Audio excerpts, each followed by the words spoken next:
Mobile কানে নিয়ে ফিসফিস সুরে তিতলি বলছে, আমি কিছুতেই এখন আসতে পারবো না, আপনি চলে যান, বাবা বাসায় আছে। আহাদ মেকি রাগ দেখিয়ে বলল, তোর চাঁদরেল বাপটা সব কিছু পাগড়া দিতে তৈরি থাকে সব সময়। যদি তুমি না আসো তবে আমি আসতেছি, তারপর তুমি। তিতলি মৃদু রাগ দেখিয়ে বলল, এই আপনি কিছু না হলেই আমার বাবার পেছনে পড়েন কেন বলুন তো? সন্ধ্যা হয়ে গেছে, পরে দেখা করব, এখন বাড়ির সামনে থেকে যান বলছি। ঠিক আছে, আসতেছি আমি। বাসর ঘরে মশাই আছে তো? তিতলির শুকনো ঢোক গেল। ছেলেটাও না বড্ড জেদি, একরকম করতে থাকলে একদিন ঠিক ধরা পড়তে হবে। তিতলি গজগজ করতে করতে বলল, অসহ্য লোক আপনি। আহাদ ভাই। আহাদ নাক ফুলিয়ে বলল, এই কে তোমার ভাই? আমি তোমার একমাত্র প্রেমিক, ভবিষ্যৎ জামাই। ভাই ডাকলে এক চড়ে তোর 5টা দাঁত ফেলে দিব। তিতলি ভেংচি কেটে বলল, জানতো আপনাকে কে ভয় পায়। আহাদ নরম সুরে আবদার করে বলল, প্লিজ আসো না, তোমাকে কতদিন দেখি না, মনটা কেমন অস্থির হয়ে আসে। শুধু 2 মিনিট দেখবো। আপনার এই 2 মিনিটের চক্করে আমি মরা পড়ব নিশ্চিত। কাল সকালে দেখা করি প্লিজ। বাবা বসে আছে তো বাসার। কলিং বেল দিচ্ছি, এসে দর্শক হলো। এই না না না, আমি আসতেছি। আহাদ মুচকি হেসে বলল, এসে আমাকে দেখা দিয়ে চোখ দুটিকে ধন্য করুন ম্যাডাম। তিতলি মাথায় ওড়না চাপিয়ে সন্তর্পণে ঘর থেকে বের হলো। চারদিকে সবাইকে একবার দেখে নিল, কিন্তু না, সেই ধরা পড়েই গেল। তিতলি দাদা হায়দার হক আচমকা ডেকে ওঠাতে তিতলি চমকে উঠল। কোনো রকমে নিজেকে স্বাভাবিক রেখে বলল, কি হয়েছে দাদু? হায়দার হক গম্ভীর কণ্ঠে বলে, রাতের বেলা কই যাচ্ছে? তিতলি আমতা আমতা করে বলল, কোথাও না তো দাদু, বারান্দায় বসে পড়ছিলাম, হাত থেকে ফসকে বইটা পড়ে গেল নিচে, ওটাই উঠিয়ে নিয়ে চলে আসবো, এই যাব আর আসবো। তিতলি ঘাড় কাত করে দৌড় লাগালো বাহিরে। যদিও এতটা অন্ধকার হয়নি, শুধুই আজান পড়েছে 10-15 মিনিট আগে। তিতলি ভালো করে আশেপাশে দেখে গেল বাড়ির পেছনের দিকের ভাঙা দেয়ালটার কাছে। তিতলি যখন পেছনে দেখতে ব্যস্ত, ঠিক তখনই তার হাত টেনে ধরল কেউ। আকস্মিক ঘটনায় তিতলি ভয়ে চিৎকার দিয়ে উঠল। তার মুখ চেপে ধরল আহাত। রসিকতার সুরে বলল, ম্যাডাম বুঝি ধরা পড়ে এখনই বিয়েটা করতে চাইছেন? তাই তো, বিয়ে করতে দুপায়ে খাড়া। তিতলি আলতো চাপড় মারল আহাদের বাহুতে, তারপর বুকে ফু দিয়ে বলল, অসহ্য লোক, এমন কেউ করে ভয় পেয়ে গেছিলাম আমি। আপনি এখানে এসেছেন কি করে? আহাদ ভাব নিয়ে বলল, এসব আমার পা হাতের খেল। তা ম্যাডাম, দিন দিন যে সুন্দর হয়ে যাচ্ছেন, রহস্য কি? তিতলি লজ্জা পেয়ে গেল অনেকটা, লাজুকতার ন্যায় নেতিয়ে পড়ল বদন। আহাদ মৃদু আলোতে দেখল প্রেয়সীর মুখখানা। আহাদ তিতলির হাতখানা খপ করে ধরে বলল, এই হাত ধরলাম, আর ছেড়ে দিব না কিন্তু। তুমি ছাড়তে চাইলে আমাকে আগে খুন করতে হবে। পারবে তো হাত ছাড়তে? তিতলি নাজুক চোখে তাকালো। মেয়েটা সরল নরম। আহাদ জানে পরিবারের মানুষগুলোকে তো জন্মের মতো ভয় পায়। শুরুর দিকে তো কথাই বলতে চাইতো না, ভয়ে যদি বাবা জেনে যায় তখন। একটা অনার্স 3য় বর্ষে পড়া মেয়ে কিনা বাচ্চাদের মতো ভয়ে সেটিয়ে থাকে সব সময়। তিতলির চোখ জোড়া ছলছল করে উঠল। আহাদ তার রুক্ষ হাতখানা মেয়েটার রেশমের মতো নরম আদুরে গালে রেখে বলল, পাগলি আমার, কিছু বলতে পারি না। কই, আমি আসি চাঁদ মুখখানা দেখতে। উনি সব সময় অমাবস্যা দেখিয়ে দেন। তিতলি আহাদের চোখের দিকে তাকিয়ে বলল, আপনাকে না পেলে কি আমি মরে যাব আহাত? এটা কোনোভাবেই সম্ভব? মানুষের অভাবে মানুষ মরে? আহাদ হো হো করে হেসে বলল, দিন দিন বড়দের মতো কথা বলা শিখে যাচ্ছ তুমি। আমার বোকাশোকা তিতলিকেই চাই, তোমাকে কিন্তু নিব না। না নিলে নাই, আরেকজনকে ধরে বিয়ে করে নিব, আপনি বসে বসে দেখবেন। আহাদ চোখ পাকিয়ে বলল, সাহস বাড়ছে তোমার। এমন মার মারবো না। আপনার যে কি মুরত আছে আমি ভালো করেই জানি। আহাদ ভ্রু কুচকে বলল। তাই? তিতলি ওপর নিজ মাথা নাড়ালো। আহাদ আচমকা তিতলির ঠোঁটের ওপর নিজের হাতখানা রেখে হাতের উপর চুমু খেল। তিতলি লজ্জায় লাল হয়ে গেছে ইতিমধ্যে। দ্রুত সরে গিয়ে এদিক ওদিক চোখ ঘোরালো। আহাদ বাঁকা বোকা তিতলির কপালে টোকা দিয়ে বলল, এই লাজের রাঙাপত্তি আপনি জানেন না? নাজুক নরম আদরে প্রাণকে মারতে হয় নরম আদরের ছোঁয়ায়। তিতলি আহাদকে ধাক্কা দিয়ে দৌড় লাগালো। যেতে যেতে বলল, অসভ্য নির্লজ্জ লোক, কথা নাই আপনার সাথে। সকালে ঘুম থেকে উঠে সবাই মিলে আজ প্ল্যানিং করতে বসবে। জানা মতে আজকে আহানের ডেটে যাওয়ার কথা। আর 4 দিন পর চলে যাবে আরিশা। সামনের মাসেই পরীক্ষা। সাথে নিয়ে যাবে সায়ন্তীকে। মেরিনা বেগমের এক কথা, পড়াশোনায় ফাঁকি দেওয়া চলবে না। সকলের খাবার খেয়ে এসে সায়ন্তীর ঘরে ঢুকলো সব। কটাতে মিঠি আসেনি, সে গেছে অফিসে। সুপ্রভাকেও তারা দলে নেয়নি, যেহেতু মেহরাজ গোপন কথাগুলো শুধু তাদেরই শেয়ার করেছে। সবাইকে সাজ বুঝিয়ে দিল আরিশা। এর গোবর মার্কা বুদ্ধিতে আদিত্য চোখ মুখ কুচকে 2 হাত দূরে সরো। এই মাথা মোটাটা জানি কার ভাগ্যে জোটে।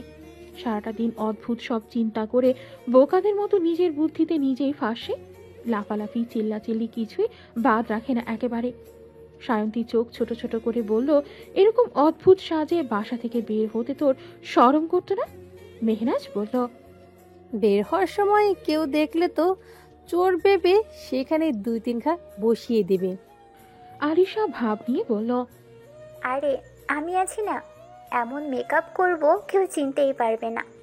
সায়ন্তী মুখ বাঁকিয়ে বলল, ওখানেই তো সমস্যা। তুই যে কিরকম মেকআপ আর্টিস্ট তা ভেবেই তো কান্না পাচ্ছে আমার। চেহারার আত্মার বাকফিরাত কামনা করিয়েই ছাড়বি তুই। আদিত্য বিরক্তি নিয়ে বলল, আজব, আমি ছেলে হয়ে কি মেকআপ লাগাবো নাকি এখন? আরিশা গদগদ হয়ে বলল, আরে হ্যাঁ, এখন ছেলেরাও তো মেকআপ করে। তুই তো সাদা, তোরে কাইলা বানাইয়া দিমু, কেউ চিনতেই পারবে না। কি? আরিশা আদিত্যের মুখ চেপে ধরে বলল। পেট তো চেঁচেছিস কেন?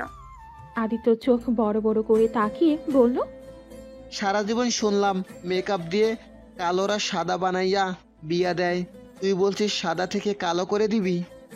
মেহরাজ বলল, এই দ্রুত করো, শুনছি তোমাদের ভাই 11টার মধ্যেই মেয়েটার সাথে চলে যাবে।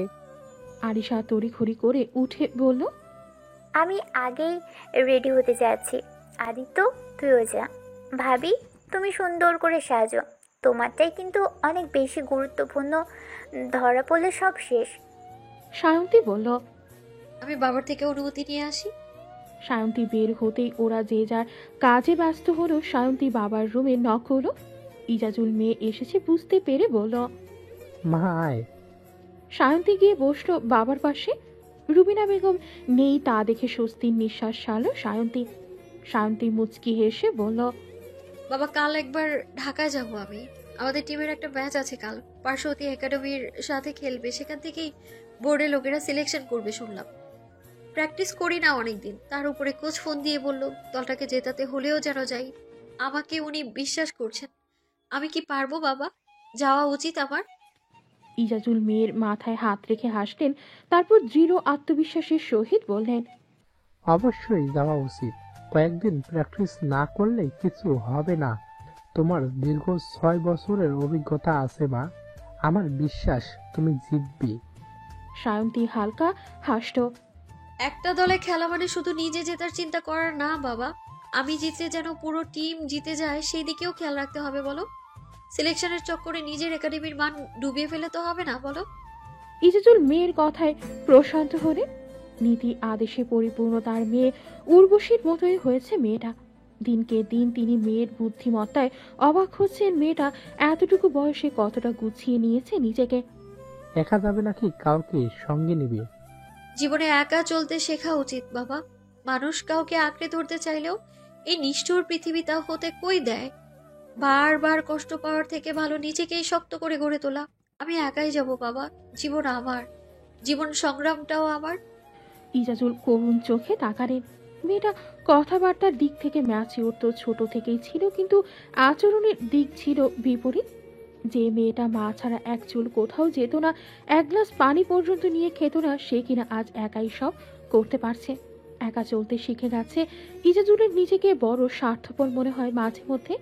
তিনি তো পারছেন না উর্বশীর মতো মেয়েটার সেই ঢাল হতে, সেই ভরসার স্থান হতে। মায়ের মতো কি চাইলেই হওয়া যায়? মায়ের শূন্যতা পৃথিবীতে কেউই পূর্ণ করতে পারে না। মা নাই, মা মাই হয়। সায়ন্তী হেসে বলল, ইজাজুল ইসলাম, আপনি কি বেশ চিন্তিত? আপনার চেহারায় বয়সের ছাপ পড়ে গেছে। ছি, ইয়াং ম্যান, আপনাকে এখন মোটেও আমার বাবার মতো লাগছে না। আমার বাবা কিন্তু সব সময়কার মতোই হ্যান্ডসাম, কিন্তু আপনার চোখে মুখে এত চিন্তার ভাঁজ কেন বলুন তো? সায়ন্তী গালে হাত রেখে বলল, ওহো, বুঝেছি। রিসেন্ট আপনার ব্রেকআপ হয়েছে, তাই তো? ইস, প্রিয় তোমার বিরহের দ্য গ্রেট অন্তির বাবার এই হাল। কে সেই রমণী যে আপনার এই অবনতির জন্য দায়ী? শুনি। ইজাজুল মেয়ের রসিকতায় হো হো করে হাসলেন।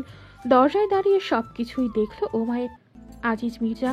সায়ন্তী আবার বলল, মা কাল এসে বলল তোর বাবা আমাকে ভুলে যেতে পারলো। এলিনা, দেখে বলতো আমার কি বয়স বেড়েছে? সে কি বলতে পারলো আমার চুল পেকে গেছে, আমি নাকি আর সুন্দর নই? ইজাজুল নিজেকে সামলে বলল, তোর মাও না শুধু শুধু ঝগড়া করার পায়তারা করে। বলে দিস তোর বাবা শুধু তাকেই ভালোবাসে, মৃত্যুর আগ পর্যন্ত সেই প্রথম দিনের মতোই ভালোবাসবে। সায়ন্তীর চোখ জোড়া হেসে উঠল। মেয়েটা মাকে এখনো অনুভব করে, মাঝে মধ্যে মায়ের কোলে মাথা রেখেও ঘুমায়। মা মেয়েতে ঘন্টার পর ঘন্টা কথা বলে। উর্বশী মারা যাওয়ার পর থেকেই সায়ন্তীর এই মানসিক রোগ দেখা দিয়েছে। ডাক্তারের পরামর্শ অনুযায়ী ইজাজুল ও মেয়ের সাথে সঙ্গ নেন। বোঝান উর্বশী সত্যি সত্যি আসে, কিন্তু যা মূলতই সায়ন্তীর কল্পনা, অন্য কিছুই নয়। আজিজ মির্জা গলা খাকারি দিয়ে বলল, আসবো? সায়ন্তী উঠে দাঁড়িয়ে বলল, বাবা শুনো, আমরা না সবাই মিলে একটু ঘুরতে যাচ্ছি, তুমি চিন্তা করো না, সময় মতো চলে আসবো। বলেই ছুটে চলে গেল সে। উমায়ের ভেতরে না এসে নিজের ঘরে গেল। আবার কেন যেন আজিজ মির্জা কোনো গুরুত্বপূর্ণ কথা বলতে ঢুকলেন ইজাজুলের ঘরে। কে জানে, আদিত্য নকল গোফটা লাগিয়ে এসে তড়িঘড়ি করে বলল, এই দেখ আমার বয়স টয়স বেড়েছে কিনা। আদিত্য তাড়াহুড়োতে খেলো আলিশার সাথে ধাক্কা। আলিশার হাতে থাকা নকল লাল রঙের চুলটা গিয়ে পড়ল মেহনাজের মুখের ওপর। সায়ন্তীর চোখ মুখ কুচকে বলল, আরে ভাই, কি করছিস এসব? এমন শ্বাস দিয়েছিস আমিই তো ভয় পেয়ে যাচ্ছি। রাস্তার মানুষজন দিন দুপুরে ফিট খাবে তো। মেহনাজের চোখে মুখে বিরক্তি। সে সাদা রঙের শাড়িটা পরে বুড়ো মানুষের মতো হাঁটার প্র্যাকটিস করে ধারাম করে উল্টে পড়ল। আরিশার হাতে মেকআপ ব্রাশ গালি দিচ্ছিল টকটকে লাল রঙা ব্লাশ। মেহনাজ নিচে বাঁচতে আরিশাকে ধরেছে, আরিশা ধরেছে আদিত্যকে। আদিত্য ভাবসাব নিয়ে সবে তৈরি হয়েছিল। তিনজনের সমানে পরপর একে একে ধাপ ধাপ করে মেঝেতে পড়ল। আলিশা দুনিয়া কাঁপিয়ে চেঁচিয়ে উঠল, ও মা গো, হাতি গুটি সব ভেঙে গেল, গুঁড়ো হয়ে গেল। বিয়ার কি হইতো না আমার? আদিত্য ঠাস করে মারল একটা আলিশার পিঠে। মেয়েটা এত জোরে চেঁচায় কান ছিঁড়ে ফেলার জোগাড়। আলিশা দিল আদিত্যের চুলে ধরে টান, হয়ে গেল আদিত্যের মাথায় থাকা লম্বাটে বাবরির চুলটা উঠে চলে আসলো তার হাতে। সায়ন্তী মেহনাজকে টেনে তুলে বলল, ভাবি তুমি ঠিক আছো? কোন বুড়ো মানুষ লাঠি হাতে হিল জুতো পরে বলো তো আমাকে? এই তোরা এরকম সং সেজেছিস কেন? স্বাভাবিক থাকতে হবে তো নাকি? এরকম ভূত সেজে গেলে দেখবি রেস্টুরেন্টে ঢুকতেই দেবে না। আদিত্য নাক ছিটকে বলল, তোরা মেয়েরাও না। উফ ভাবি, তোমাকে কে বললো এসব জুতা পরতে? আর একটু হলে তো গিয়েছিল কোমরটা। আলিশার বাচ্চা কি খাস 3 বেলা? বাপরে, এত ওজন বানিয়েছিস মনে হচ্ছিল 3-4 মনের চালের বস্তা আমার উপর ঠাস করে পড়েছে। আলিশা চেঁচিয়ে বলল, আদির বাচ্চা। সায়ন্তী কানে 2 হাত চেপে বলল, থামবি তোরা, না হয় কিন্তু আমি যাব না। আলিশা বলে উঠল, তুই রেডি হচ্ছিস না কেন? তোর কস্টিউম কই? তোকে না জিঙ্গালাল্লা সাজতে করেছিলাম আমি। মেহনাজ বলে উঠল, এই আলিশা বোন, তুমি আর বুদ্ধি দিও না। আর একটু হলে দুনিয়া থেকে নাই হয়ে যাইতাম। বয়স 24-এই 80 বছরের বুড়ি সেজে ঘুরতে হচ্ছে। আল্লাহ, কি দিন আইলো? সায়ন্তী বলে উঠল। হোয়াট ইজ জিঙ্গা লালা? কোন ব্র্যান্ডের পোশাক এটা? আলিশা হাত উঁচিয়ে থামিয়ে বলল। তোরা এত কম বুদ্ধি নিয়ে যাচ্ছিস, আবার এরকম গোপন মিশনে এতটুকু বুঝিস না? আদিত্য রেগে বলল। এই নাটক কম কর, দ্রুত শেষ কর এসব। তোদের জন্য কলেজ না গিয়ে এখানে বসে বসে মেকআপ করছি। উফ, ডিসগাস্টিং। আলিশা নিজের লাল রঙা চুলগুলো সেট করো, পরনে থাকা টকটকে লাল রঙা গোল ফ্রকটা টেনে টুনে ঘুরে দাঁড়িয়ে বলল। কেমন লাগছে আমায়? আদিত্য চমকে উঠে দু কদম পিছিয়ে গিয়ে বুকে থুতু দিয়ে উঠল। আলিশা দাঁত কেলিয়ে হেসে বলল। কিরে, চমকে গেছিস? জানি সুন্দর লাগছে আমায়। আদিত্য ফাটা চোখে তাকিয়ে বলল। মারাত্মক লাগছে, একেবারে সেই পিওর দেশি মুরগির মতো লাগছে। গালে যা মেখেছিস না, রাস্তার মানুষজন দেখে বেঁচে থাকলে হয়। আলিশা মুখ বাঁকিয়ে বলল। চেনা না গেলেই হয়। দেখ চিনতে পারছিস কিনা, আলিশার মতো লাগে নাকি? সায়ন্তী বিরক্তি নিয়ে বলল। তোকে আলিশানা রাজশাহীর বিখ্যাত ল্যাংড়া আমের মতো লাগছে। কাল থেকে লাল রং কমা ফকিরনি। এই আদিত্য দীপ্তিকে কল করে বলতো আসতে দ্রুত। মেহরাজ বলে উঠল। তোমার ঝিঙ্গালালা সাজটা। আলিশা চট করে বলল। আরে হ্যাঁ হ্যাঁ বোন, তুই মাথায় বানরের মতো দুইটা লেজ থাকে যে দুপাশে, ওরকম একটা টুপি লাগাবি, নাকের ডগায় আর গালে দিবি গোলাপি রঙের ব্লাশ, আর পরে গায়ে পরবি টপস জিন্স আর একটা জ্যাকেট। আদিত্য আলিশার মাথায় মেরে বলল। সামার ডেকোরেশনে যাচ্ছি নাকি সুইজারল্যান্ড? এমন ড্রেস আপ পরে বের হলে আগে বাড়ির মানুষ 14টার খবর করে ছাড়বে। সায়ন্তী থামিয়ে দিয়ে বলল। এপালে দল থাকবে এবার। আমি বোরকা পরে বেরোচ্ছি, মানে ভেতরে ছদ্মবেশ, বাইরে বোরকা, যাতে কেউ সন্দেহ না করে। বাইরে যে যাচ্ছি অনুমতিও তো নিতে হবে নাকি? এরই মধ্যে দরজা ঠেলে ভেতরে এসে সুপ্রভা দিল জোরে এক চিৎকার। তার চিৎকার শুনে লাফিয়ে ওঠে আদিত্য, আলিশা ও দিল চিৎকার। সুপ্রভা আলিশাকে দেখে জোরে চেঁচিয়ে উঠল। আম্মা গো, বাড়িতে ভূত পড়ছে, সাত ভাঙ্গা। আলিশা সুপ্রভার মুখ চেপে ধরে বলল। প্রভা আপু চুপ করো। সুপ্রভা হাঁপাতে হাঁপাতে বলল। এটা তুই আশার বাচ্চা? কি সেজেছিস এসব? আল্লাহ, আমি আর একটু হলেই তো ভিমরি খেতাম। এই বুড়ো মহিলাকে ঘরে ঢুকেছিস কেন? আদিত্য হাফ ছেড়ে বলল। আমাকে চিনতে পারছিস তো নাকি আপা? সুপ্রভা চোখ ছোট ছোট করে বলল। যাচ্ছিস কোথায় তোরা? আমি তো ভার্সিটি যাব না দেখে সায়ন্তীর সাথে গল্প করে আসলাম। মেহনাজ বলে উঠল। আমাকে চিনতে পারলে না তুমি ননদিনী? সুপ্রভা মুখে হাত দিয়ে বলল। ভাবি? সায়ন্তী বলল। আমরা আসলে। সুপ্রভা বলল। তোদের একটা ব্রেকিং নিউজ দিব, যদি তোরা বলিস কোথায় যাচ্ছিস। আলিশা বোকামিটা করেই বসলো, লাফিয়ে লাফিয়ে বলল। ওই আসলে আহান ভাই নাকি কোনো চাপা সুটকির সাথে ডেটিংয়ে যাবে। ভাবিকে শুনিয়ে শুনিয়ে ভাইয়া বলছিল। এখন আমরা ওখানেই যাব, দেখতে কি করে উনি, ওনারা প্রেমটা করে কিভাবে আমাদের ভাবিকে রেখে। আদিত্য মারলো আলিশার মাথায়, এটা এত রামছাগল কেন? মেহনাজ বোকার মতো তাকিয়ে রইল। সুপ্রভা বলল। ভাইয়ার এত বড় সাহস! আমাদের ভাবি কি কম সুইট? আমিও যাব, আমাকেও নে। কোন সাতচন্নি জাদু করেছে আমিও দেখব। আদিত্য বলে উঠল। তোমাকে নিলে আর দেখতে হবে না, তোমার যা মুখ দূর থেকে ভাইয়া চিনে ফেলবে। ধরা পড়তে চাই না আমরা। ভেবে বলছিস তো? দেখ, আমি কিন্তু ওমায়ের ভাইয়ের একটা সিক্রেট জানি। মেহনাজ ভ্রু নাচিয়ে বলল। দেবরগুলো সে প্রেম করছে নাকি? আদিত্য, তোমার কিছু নাই তো আবার? আদিত্য ভাব নিয়ে বলল। আমি পিওর সিঙ্গেল ভাবি। আরিশা বলল। তুমি আগে কাহিনী বলো, তোমাকেও সাথে নিব।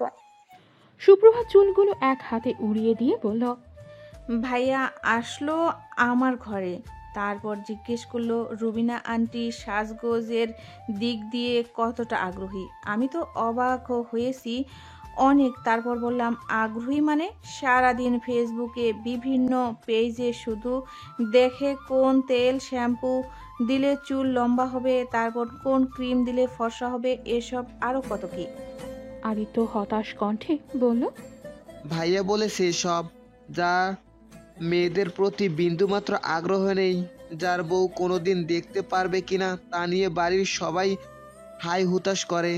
সে ওমায়ের ভাই কিনা জানতে চেয়েছে সব। সুপ্রভা মাথা নাড়িয়ে জানালো ঘটনা সত্যি। সায়ন্তী তাড়া দিয়ে বলল, আপু তুমি যাবে? তাহলে যাও, মাস্ক লাগিয়ে আসো, মুখ দেখানো যাবে না, সবাই বের হবে এখন। সায়ন্তীকে বরখা হিজাব মুখে মাস্ক লাগিয়ে বের হতে দেখে উমায়ের ভ্রু কুচকে তাকালো। সবগুলোতে মিলে কোন আকাম করতে যাচ্ছে? সাহস কত বড়! চারদিকে শত্রুরা ওত পেতে আছে আর বাড়ির সব মেয়েরা কিনা একা একা ঘুরতে যাচ্ছে। সব বুদ্ধি যে এই সায়ন্তীর মাথা থেকে বের হয়েছে তা বুঝতে আর বাকি নেই ওর। একা তো ছাড়া যাবে না। উমায়ের আহাতকে ডাকলো দ্রুত। তারাও যাবে ওদের পেছনে। বাড়ির গাড়িতেই যাবে, না হয় বড়রা জানলে আবার চিল্লাচিল্লি করবে। আদিত্য ড্রাইভারকে সব বুঝিয়ে দিয়েছে। রেস্টুরেন্টে ঢুকে পড়লো তারা। দীপ্তি শেষ মুহূর্তে আসতে পারেনি, বেচারি ল্যাবে প্র্যাকটিক্যাল ক্লাসে গিয়েছে, তাই আসা সম্ভব হয়নি। 5 জনে মিলে একটা কর্নারের টেবিলে বসলো। চোরা চোখে এদিক ওদিক দেখে সুপ্রভা বলল, তোরা জানিস না এই 5 তারা রেস্তোরাঁতে ভাইয়া জব করে? আরিশা চোখ ছোট করে বলল। আরুষ ভাই? সুপ্রভা ছোট করে বলল। তখনই আদিত্য বলল, ওই দেখ ভাইয়া আসছে, সাথে আরেকটা মেয়ে। মেহনাজ ওই দিকে তাকালো অগ্নি চোখে। তার মানে সত্যি সত্যি মেয়ে নিয়ে এসেছে। তার প্রতি এতদিনে এক ফোঁটাও অনুভূতি জন্ম নেয়নি মানুষটার মনে। যদি অন্যজনের সাথেই থাকতে চায় তাহলে তাকে ছেড়ে দিচ্ছে না কেন? মেহনাজ চোখের জল লুকালো। আহানের প্রতিটা কথা যেন গায়ে কাটা ফুটার মতো ফুটলো। আহান অপমান করে বলেছিল, তোমার মতো মেয়ে আমার সাথে যায় না। সত্যিই তো মেহনাজ যোগ্য নয় আহানের। আহান শিক্ষিত বড় মাপের বিজনেসম্যান, নাম ডাক কত। মেহনাজের মতো সাধারণ গ্রামের আনস্মার্ট মেয়েকে কেনই বা ভালো লাগতে যাবে তার? পাশে থাকা মেয়েটার পোশাক থেকে শুরু করে চলন বলন সব কিছুই তো পারফেক্ট। যেমনটা আহানের পছন্দ, তাই তো মেয়েটা তার পাশে থাকার সুযোগ পাচ্ছে। আহানের মনের মানুষ হওয়ার মর্যাদা পাচ্ছে। মেহনাজ তো শুরু থেকেই শুধু স্বামী নামক মানুষটাকে পছন্দ করেছে। মানুষটা কি জানে এত অবহেলার পরও মেহনাজের মন শুধু এই গুরুগম্ভীর লোকটাকেই ভালোবেসেছে? হয়তো জানে না, জানতে চাইবেও না। মেহনাজকে তো স্ত্রীর অধিকারটুকুও দেওয়া হয়নি, যেখানে মেহনাজ ভালোবাসার মতো বড় বড়সড় কাণ্ড ঘটিয়ে ফেলেছে। মেহনাজ নিজের প্রতি তাচ্ছিল্য করে হাসল। জীবনটাই কেমন যেন তার সুখ নামক প্রজাপতি তার জীবনে কখনো আসতই না। মেহনাজকে অন্যমনস্ক দেখে সুপ্রভা বলে উঠল, ভাবি, তুমি এত শান্ত আছো কি করে বলো তো? আমার জামাই হলে না বেটাকে তুলে দিতাম এক আসার, বউ রেখে ভণ্ডামি। বড় আব্বুর কাছে বিচার ঠুকে দিচ্ছ না কেন? মেহনাজ আনমনেই বলে উঠল, যে মানুষটা আমাকে ভালোই বাসে না তাকে ধরে রাখার ইচ্ছেও আমার নেই। সুপ্রভা বুঝতে না পেরে বলল, কি বললে? আদিত্য সামাল দিতে বলল, আরে আফা, ভাইয়ার দিকে নজর দে, দেখ কি কি করে, পরে চেপে ধরতে হবে তো নাকি? আরিশা সায়ন্তী উঠল অন্য কাজে, মূলত ওদের উদ্দেশ্য রান্নাঘর খোঁজা।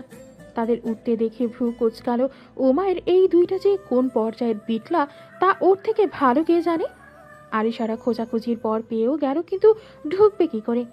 সায়ন্তীকে মাঝে দাঁড় করিয়ে এক দৌড়ে ঢুকলো রান্না করে, গিয়ে লুকালো ক্যাবিনেটের নিচে। সায়ন্তী কপাল চাপড়ালো, মেয়েটা না জানি কোন ঝামেলা পাকায়। আরুষ দিক নির্দেশনা দিচ্ছে বাকিদের। তার পাশেই গায়ে ফরমাল পোশাক পরে দাঁড়িয়ে আছে একটা মেয়ে। আরিশার রাগ যেন বাড়লো। বদ মহিলা, দেখো কি রকম দাঁত কারাচ্ছে। দাঁত ভেঙে হাতে দড়িয়ে দেব তোর। মনে মনে বিড়বিড় করলো। সে শুনতে পেলেও আজ একটা স্পেশাল ডিশ বানাচ্ছে আরুষ। জাফারকে তাতে মনোযোগ দিতে বলে সে গেল অন্যদিকে। আলিশা যেন হাতে ছাদ পেয়ে গেল। জাফারের কল আসায় সেও গেল অন্যদিকে। আলিশা বহু কষ্টে লুকিয়ে সামনে গিয়ে পেয়েছে কে জানে। ওর তো লবণ আর চিনি চিনতেও ভুল হয়, রান্নার রও জানে না। সামনে থাকা 2-3টা বক্স আর বোতল থেকে যা পেরেছে কড়াইতে ঢেলে কেটে পড়ল। দরজার পাশে লুকিয়ে দেখতে লাগলো কাহিনী। আরুষ এসে দেখে জেফার নেই, তার উপরে কড়াই থেকে কিরকম পোড়া গন্ধ বের হচ্ছে। সে রেগে ডাকলো জেফারকে। জেফার আরুষ না চাইতেও ডাকলো। তারপর দিল ধমক, কাস্টমার বসে আছে আর এমন সময় কিনা রান্না নষ্ট হয়ে গেছে, কি জবাব দেবে এখন? মেয়েটা দায়িত্ব জ্ঞানহীনের মতো রান্না ছেড়ে কথা বলতে চলে গেছে। আরিশা খুশি হয়ে বের হতে গেল, তখনই ধাক্কা খেল গার্ডের সাথে। লে হয়ে গেল। গার্ড দিল তাকে এক ধমক। আরুষ ভ্রু কুঁচকে গেল ওইদিকে।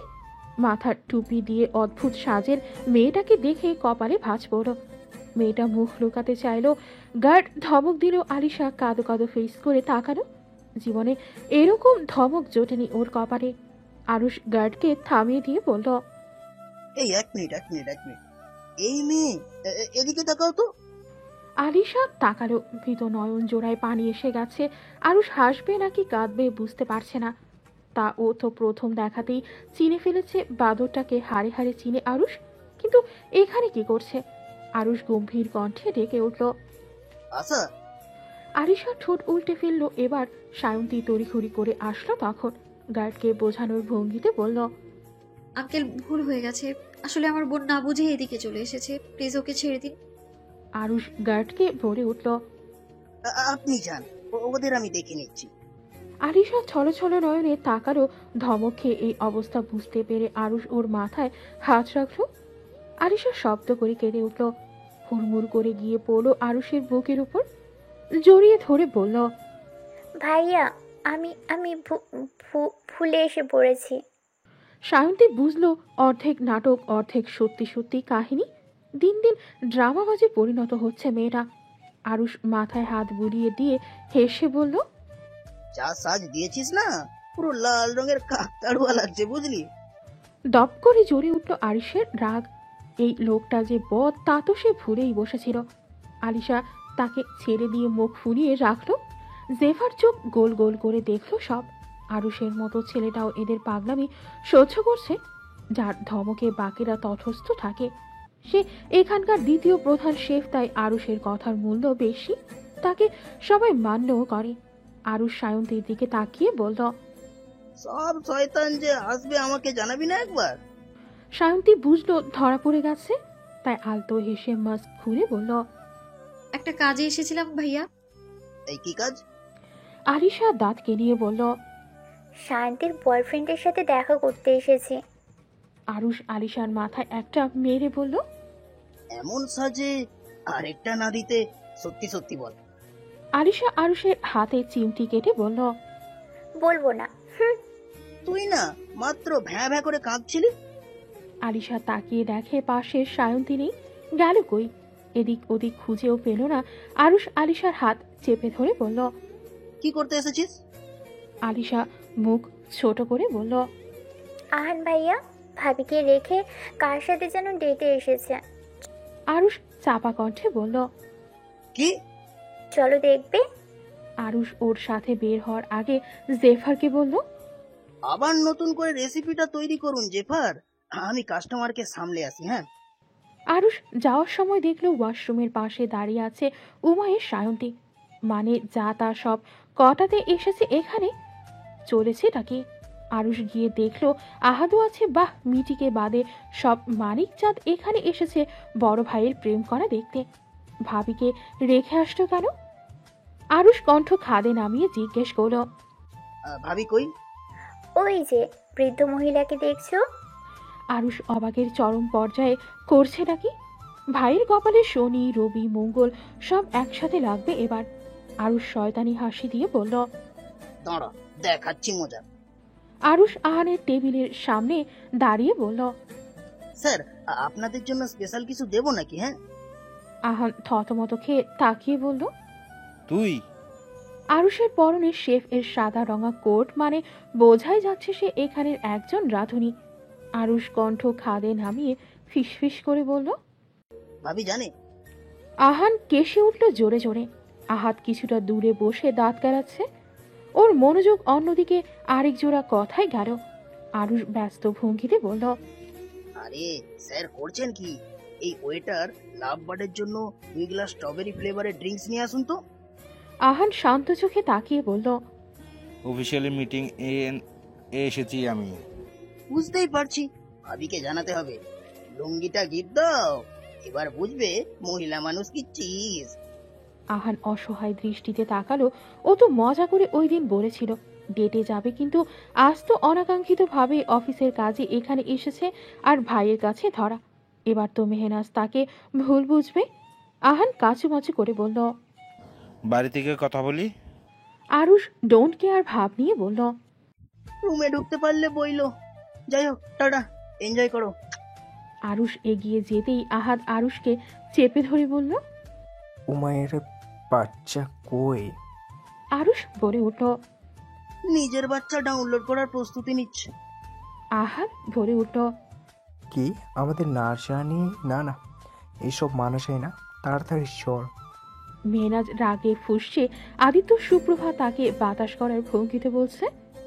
ভাবি শান্ত হও, ভাইয়াকে বাগে আনতে আমরা হেল্প করব, চিন্তা করিও না, রাগ করো না লক্ষ্মী ভাবি। মেহনাজ রেগে মেগে বেরিয়ে গেল। হেসে হেসে কথা বলা থাকুক ওই মেয়ের সাথে। আলিশা বলে উঠল। কোন দিকে ওই? সুপ্রভা বলল। তোর সাথে না গেল? তখনই রাগে গজগজ করতে করতে সায়ন্তী এসে হাজির তার পেছনে। উমায়ের ভাবলেশীন ভাবে এসে দিল সবাইকে বড়সড় ধমক। সাহস বেড়েছে না? সব কাটাতে একে একে এখানে আসার আগে আমাদের জানিয়েছিস কিছু? তোর বাপরা যে শত্রু বধ করে রেখেছে শহর জুড়ে, ভুলে বসে আছিস? যদি আজকে কিছু একটা হতো না। সায়ন্তীর দিকে তাকিয়ে চিবিয়ে চিবিয়ে বলল। এই বুদ্ধি কার মাথা থেকে বেরিয়েছে বল এখনই। আদিত্য বলে উঠল। কি হয়েছে ভাইয়া? আহানও এগিয়ে আসলো। তৎক্ষণাৎ উমায়ের রাগ যে বেশি সবাই জানে, তাই বলে এত মানুষের সামনে সিন ক্রিয়েট করবে। আহান বলে উঠল। থাম ওমর, মানুষ আছে এখানে। উমায়ের রেগে গর্জে উঠে বলল। এখানে শত্রুপক্ষের কেউ উপস্থিত আছে, আর একটু হলেই তো শান্তির পেটে ছুরি ঢুকিয়ে দিচ্ছিল একজন। আটকে উঠল সবাই। আহান জিজ্ঞেস করল। তোরা কে কে এসেছিস? সুপ্রভা বলে উঠল। ভাবি। আহান ব্যতিব্যস্ত কণ্ঠে বলল। কই? চলে গেছে রিক্সা করে। আহান রাগে দুঃখে কপাল চেপে ধরল। ওরা যদিও সাইডের টেবিলে, তাও মানুষজন কেমন করে তাকাচ্ছে বারবার। সায়ন্তী বিরক্ত হয়ে বলল।